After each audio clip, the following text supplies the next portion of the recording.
How to turn on or off push comment notifications on your Facebook.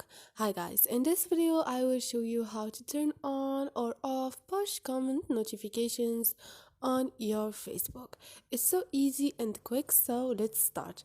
First thing, go to your Facebook and now click on those three lines up there and click on the setting icon beside the search icon, and here scroll down and click on notifications, and you're gonna find the first option, which is comments, and you have push on the first option. Again, click on it and turn on or off this option whatever you want, so you don't receive notifications on push. So this is it guys, hope this video was helpful to you, and if you liked the video don't forget to subscribe and like.